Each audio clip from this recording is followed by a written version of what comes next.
I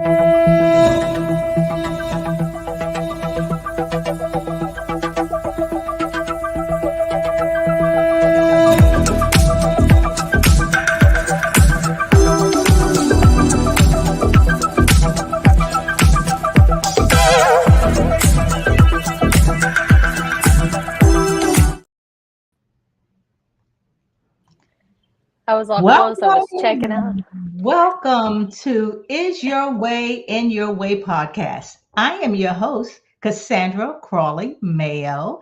And for my listeners, you already know that this is a podcast for those listeners who are ready to move forward in your life, mitigate those self imposed barriers, even some of those external barriers that's preventing you from living your best life on your terms. We talk about topics like for personal and business development and self improvement. And today, our topic is going to be on placing yourself at the top of your to do list. And also, today we have a special guest, and I'm going to introduce her. Her name is Sasha Rogers. Hi, Sasha. Hi, how are you? It's Sasha, actually. Oh, I'm sorry. Hi, Sasha. You're totally fine. I'm Thanks used so to it. much. Well, listen, what I'd like to do for my listeners is I'd like to read your bio so they'll get to Great. know who you are. Now, Sasha. There you go. That's right. Okay, let me get this right. That's very important. Put that A in there. Well, anyway, Sasha works as a licensed professional counselor. She's been doing that for 12 years with a special focus on addictions and weight loss counseling. She's the co founder of the Inner Anthem Academy, a remote coaching program where she specializes in helping busy moms develop the necessary mindset and physical habits to perform at a high level inside and outside of the home. But her greatest passion are her two children, age 3 and 6 months. And she's going to share her personal journey of supporting her son who has been diagnosed with autism. Now, coaching allows Sasha to combine her expertise as a therapist and her own personal stories to support and encourage other women to prioritize their own mental and physical health by overcoming limiting beliefs, self sabotage, and developing healthy habits. That is awesome because on my previous podcast, my listeners already know I talk about self sabotage and Hmm. developing healthy habits. And also, Sasha, what I would like to ask you, because one of the things that I had always talked about is our backstory has a lot to do with our adulthood. And I Hmm. just like to know what positive or either negative impact that you had as a child, and how did it impact you, positively or negatively? What impact did I have as a child in any certain area? No, just how did your childhood impact you, negatively or positively, with it throughout your life? So I feel like from a very positive way is I was always very pushed. I was pushed to Mhm. have a once we start something, we don't quit mentality. And That's that right. has really stuck with me is, we will hit battles, will hit hard times, but we push through. We keep going and we Mhm. see what we started through. So that's been something that has very positively impacted me. And even Okay. on a negative note, though, I think that I grew up in an environment that believed in working hard and excelling. And so I Mhm. always had this like little seed of fear of failure. And so that is something that negatively Mhm. impacted me, I believe, into adulthood. Mhm. Mhm. Good. We have a lot of similarities when it relates to that. Just push hard, work hard. And me too, I have a fear of failure, or just a fear, period, on a lot of different things. So with that, it's interesting. I want to talk about your program. Could you Okay. tell the listeners a little bit about your program and what what triggered you to start that program? Yes. So I had been doing, we owned a brick and mortar business of sorry, a gym, cannot talk, a gym. And I did some coaching on the side with clients that were in our gym Mm, on the things that were holding them back. You know, they came into mm, the gym wanting to lose weight. They needed more help and guidance on nutrition. And a lot of times those limiting beliefs and those self-sabotaging behaviors. yeah. So I did coaching in that realm, and then even when COVID hit, we opened our gym back up, but we decided to completely go remote with our business. And then I decided to leave my corporate job that I had been at, where I worked in an administrative role and then also as a counselor, and decided to just go all in on coaching and being able to develop a program that really allowed me to be more of myself and how I Mm, best wanted to serve and help. And so Inner Anthem Academy is all about being able to deep dive in, tell people we will go layers deep as you want to go, but be yeah. able to address mental health and physical health. And I really do believe that so much of, you know, the things that we're eating and the way that we move our bodies Mhm, ties into how well we are and how mhm. we function and the level of happiness that we have in our life. Right. Well, Sasha, I admire you for that because one thing I want, one of the things that we talk about on Is Your Way in Your Way, there are a lot of people that want to do different things. Like you said, lose weight, having problems, being the mom that you are, being able to get things done. How did you get back through your coaching? How did you get people unstuck? Because it sounds like they were stuck. So, what do Mm-hmm. you have a secret sauce about that? To get unstuck, we just have to put something into action. We Hmm. say so stuck in our own way, and a lot of that is in our mind. We're Yeah. overthinking things and we're overly critical and we're trying to figure out all the right steps instead of Mhm, just beginning to move. And so I'm like, mhm, it just happens with one small choice in the right direction that we're trying to go today. And then uh-huh, we'll worry about this evening when this evening comes. We're going to worry about this mhm, afternoon in this present moment right now. What's the best mhm. choices that you can make? And so to get people unstuck, like one step at a time. You have to have a Okay, clear vision though. okay, yes. So let me ask you this. Have you had clients that wanted to do this, but just said, you know what? I don't think I can do this, that just quit or just stop and say, you know what? This is too much for me. Have you had clients like that? Unfortunately, yes. Uh-huh, uh-huh. And based on that, like, how did you try to persuade them to stay in, or you just said, you know what? If this is what you want to do, then I support you in your decisions. So Hmm. how did that happen? Because I asked that question because there's so many people that I call it living your best life. What does that look like to you? And there are individuals said, I want to lose weight because if I lose Hmm. weight, I will feel better, I will look better, I will present better. But yet they say they want to do it, but they don't do it. So how do you handle those individuals that say, this is what I want, but I can't do it? So what do you say to those people? Hmm. So I really there's something holding them back.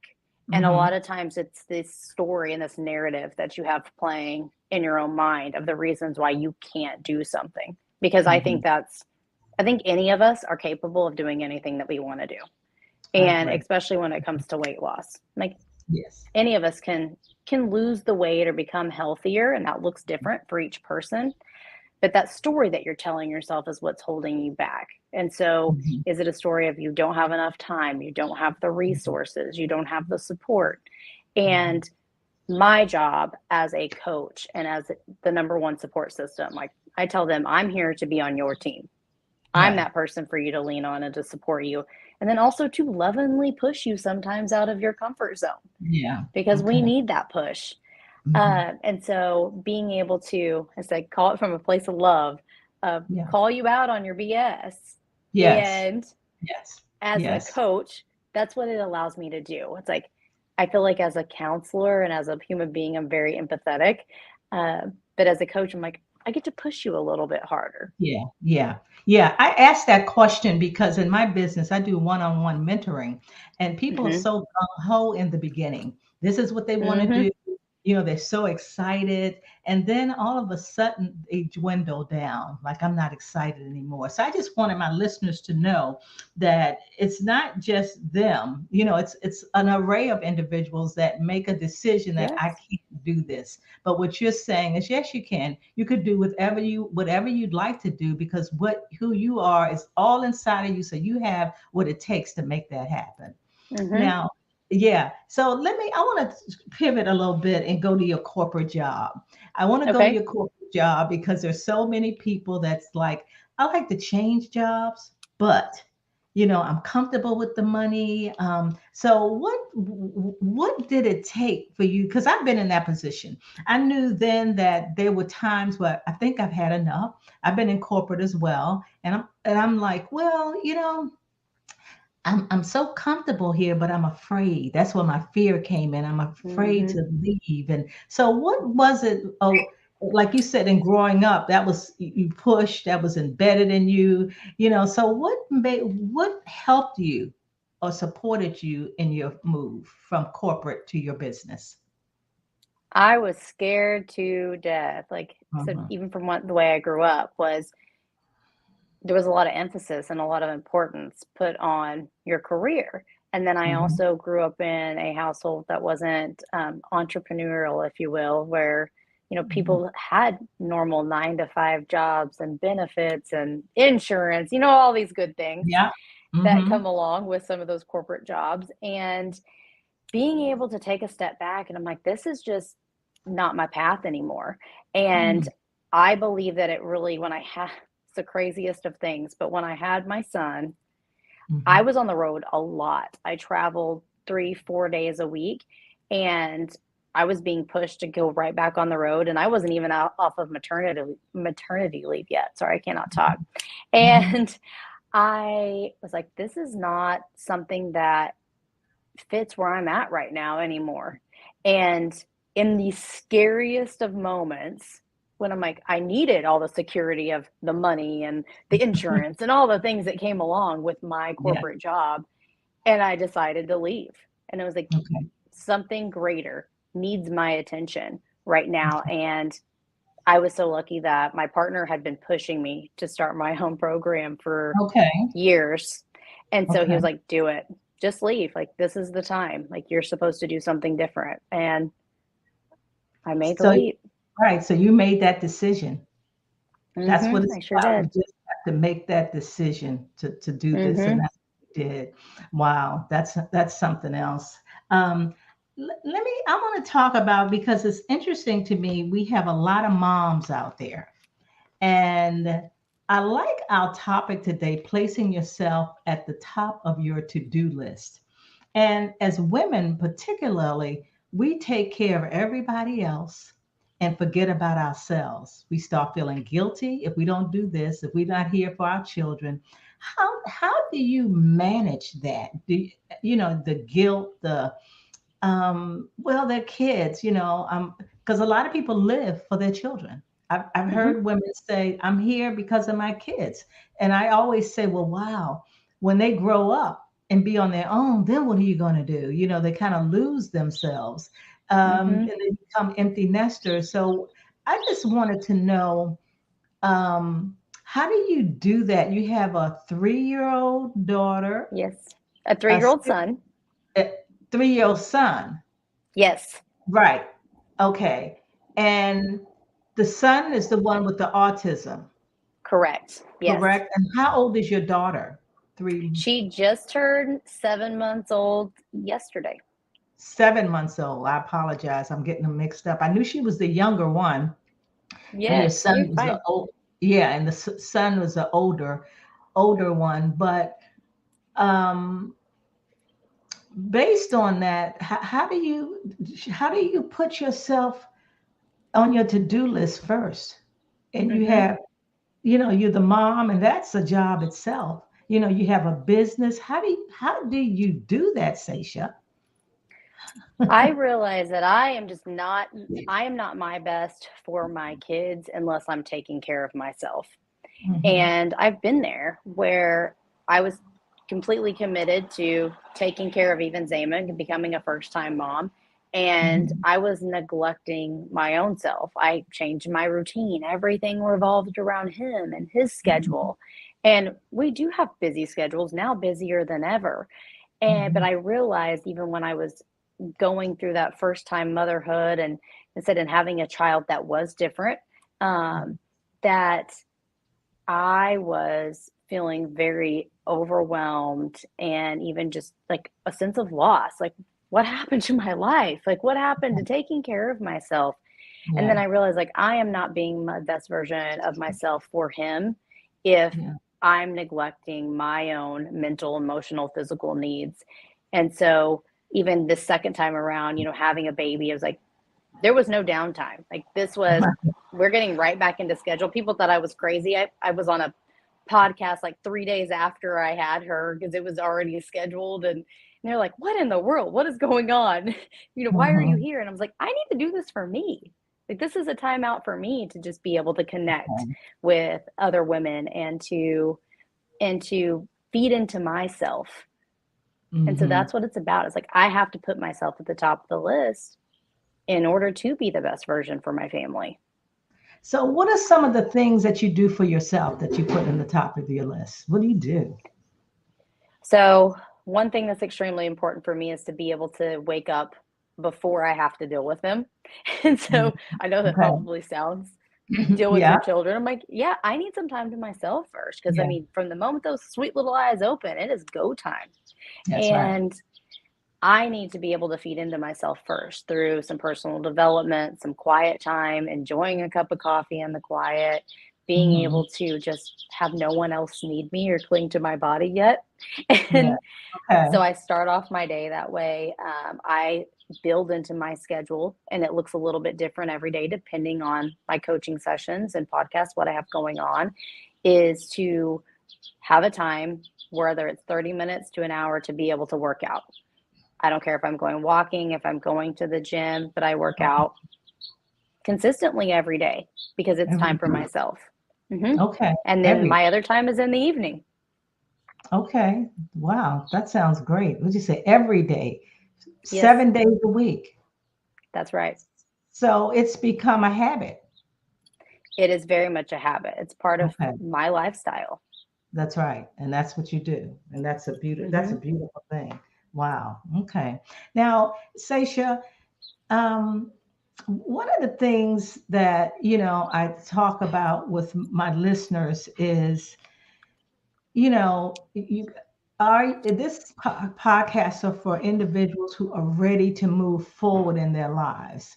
They want to, that we have so many self-imposed barriers that's preventing us hmm from living our best life. And I always ask this question from a scale from 1 to 10. And I want you to go back probably before your children and then in Okay. your current state now. If back before your children, if I were to give you that gauge from 1 to 10 and ask you to grade yourself, and 10 being the highest, where would you be on the scale in living your best life? I would put myself overall I'd give myself a 5 Okay, and that was before. before my kids. Yeah. Now that's interesting. So you've had before the kids, you worked in a corporate job, then you had the kids, then you have your business, your coaching business, you work hmm out. Where would you say your scale would be from living your best life at this time? I would put myself at a solid 8 right now. That's awesome with all that you're doing. hmm So living your best life looks like what? So living my best life looks like feeding myself in a way, physically, emotionally, mentally, spiritually, that has me feeling like I am very balanced. I feel like there's no such thing as balance, but Mhm. those, I talk to my clients about buckets. We each have our own things that are priorities in our buckets in our life that we have to feed into. And Mhm. so right now, I feel like I'm feeding into all those buckets in my life between Mhm. taking care of myself, developing myself personally, pushing myself out of my comfort zone, Mhm. giving to my kids, giving to my spouse, being Mhm. able to develop myself spiritually as well. And Mhm. so that allows me to be able to be very confident in Okay, like I can give myself a solid 8.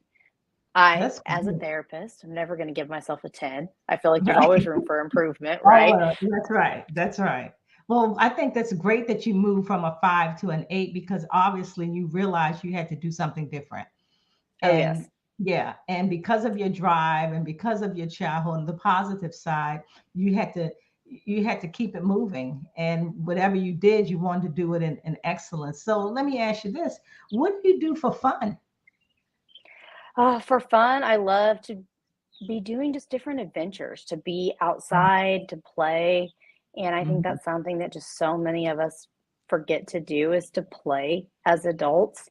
Yes. And you can do that with or without kids. It's just like do a Okay. different activity, something that pushes you to have a new experience. And so Yeah. anything that allows me to get outside, to Okay. do something that I'm not good at Yeah. and Yeah. explore is what I find fun. Okay. Well, let me ask you, how did the children change your life? Oh my Because I bet gosh, they in so many ways. How long do yeah. we have? Just give me three things. Definitely have taught me more patience, patience with Mhm. myself and patience with them. Mhm. It has taught me that life is not always going to go according to my schedule or my timing.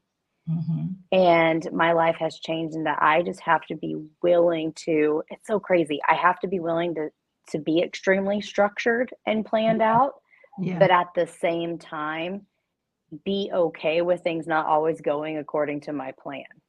Okay. It's a Okay. weird, weird lesson. Yeah, that's good because I hear so many people saying, I can't do this because I have to take care of my kids. I can't do this. Everything is what they can't do. And Hmm. like I said in the beginning, excuse me, it's now on the kids and not on them. And then they're burnt out and frustrated. And the kids feel that. The kids know that. Yep. So it does sound like you have a very balanced life. Like you said, it's not like that every day. You Hmm. do have times and periods in life that things don't go perhaps as planned, but yet that structure that you have has really helped you and has done a lot for you being the best person, you being in a good place. That's what I call it, Right. being in a great place, and I think that's a beautiful thing. Now, for my listeners out there, Sasha, that are really struggling and they're stuck. I have listeners that want their own business. I have listeners that want to get out of a relationship. They're stuck. They want to move. They want to relocate. They're stuck. It's just many who want to be coaches, but they just can't seem to do it. What Hmm. advice would you give my listeners to would support them or yeah, support them in being determined or either making that decision to live their best life because life is short, and It what and is. I this is what I say. I say that the graveyard is the richest place in the world. And I say that because that's where so many unmet dreams are. So many people Hmm. transition and do not do what they wanted to do. And also, there's a study out. There was a nurse by the name of Bonnie Ware who was taking care. She was a hospice nurse. And during the care, she decided to write a book. So she started asking them, did they have any regrets in life? And they had five, but I want to talk about two that really struck me. One was that they wished they were happier in their life. Okay. And two is they wish they could have been more true to themselves.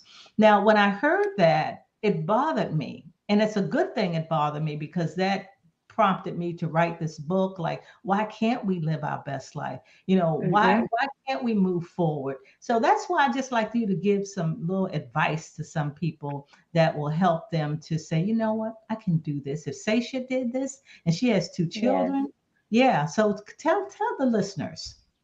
What would you say? So I would tell them to have a clear vision of where they want to go. It's like not everything has to be mapped out, but there has to be some powerful why of Mhm. what's Yeah. moving you in this direction of wanting to create this change. Because it's like on the days that you don't feel like it, on the days that are hard, that's going to push you through. So it's like you have to know why you're doing it. Yeah. And then ask yourself, like, because a lot of times what's holding us stuck is all this fear and these self-limiting beliefs. And just list them all out there. Get a piece of paper, grab a pen, just allow your mind to go crazy. Just list them all out there from the Mhm. biggest to the smallest things. And then sit there and ask yourself, is this true? Like, is this true? And then circle back around. And it's like you have certain strengths within yourself.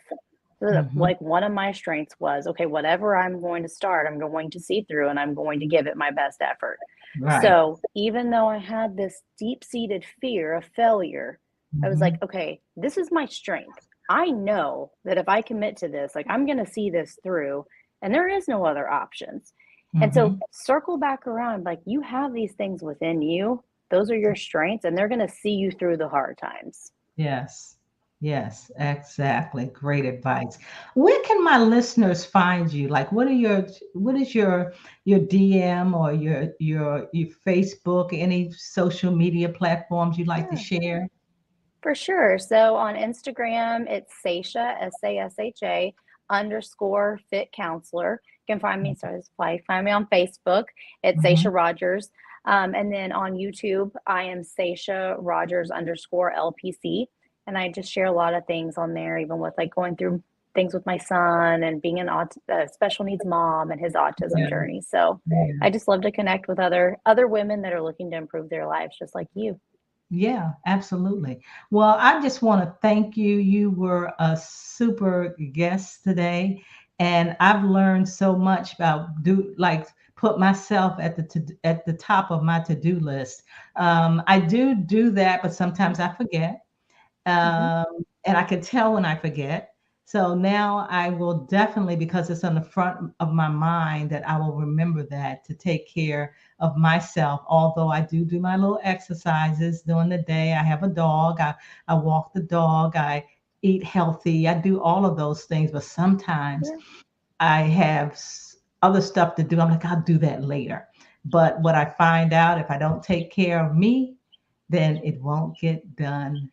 And I won't get done because I will be done, so to speak. I will be burnt out. Yep.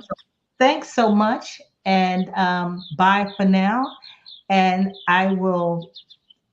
my listeners will just hold on for a second. And I'm going to